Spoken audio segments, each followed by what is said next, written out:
It just guarantees a right to health care choice. And what could be more important than that?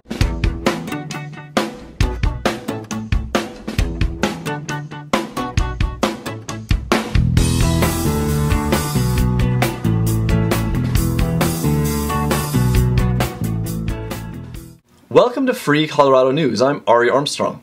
In this edition, I review my Colorado ballot and interview the guys from Complete Colorado. With an important election coming up, many people are wondering how they're going to vote. Well, I don't mind revealing how I'm going to vote this year. First up is Amendment 63. I'm voting yes, and I interviewed Mike Krause to explain why. Amendment 63 does two very basic and important things. First, it amends the Colorado Constitution to say that the state of Colorado cannot force its citizens to purchase a public or private health insurance product against their will. That means that we can't have a Massachusetts-style Romney care in Colorado. And it also means that the state of Colorado can't help the federal government enforce the federal mandate passed as part of Obamacare. The second thing this does is it simply protects your right to pay cash out of pocket for the health care you want when you want it. So it's a preemptive strike against a single-payer system in Colorado. And even if we eventually end up with one, you'll be able to operate outside of the system if this is in place. What Amendment 63 doesn't do is it doesn't interfere with the state's ability to regulate licensed doctors or regulate health care. I'm voting no on Amendment 62, the so-called personhood measure. This would ban practically all abortions, even in cases of rape and incest. It would ban the birth control pill and IUD. It would ban common in vitro fertility treatments. And it would subject doctors and women to criminal prosecution in cases of zygotic death deemed suspicious by the authorities. For the complete case against Amendment 62, see the issue paper by Diana Shea and me at seculargovernment.us. What about the spending cut measures, known by opponents as the Ugly Three?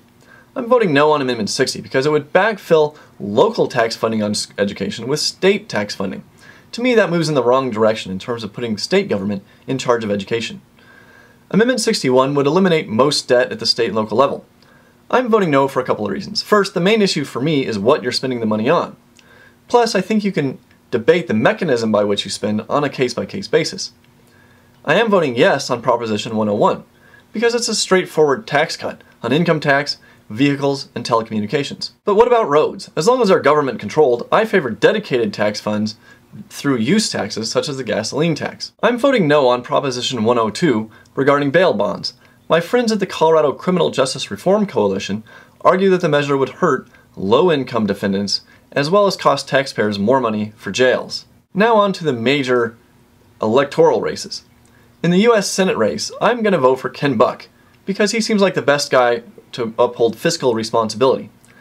Now, Ken Buck is still horrible on abortion. However, he has at least backed off of Amendment 62, the personhood measure. And let's face it, Senator Michael Bennet is a tax and spend tool of the Obama administration. In the governor's race, it doesn't much matter who I vote for because John Hickenlooper, the Democrat, is so far ahead, I don't see how he could lose. Nevertheless, I do like Tom Tancredo because he's a straight talker and he talks fiscal economic sense. However, he's rabidly anti-immigration and he openly supports Amendment 62. So for these reasons, I'm going to have a hard time voting for Tom Tancredo. I might just not vote in that election. For U.S. Congress, I will proudly vote for Stephen Bailey, who truly understands liberty and the concept of individual rights, and I'm convinced we'll fight to achieve that. Next, I interviewed Todd Shepard and Justin Longo of Complete Colorado.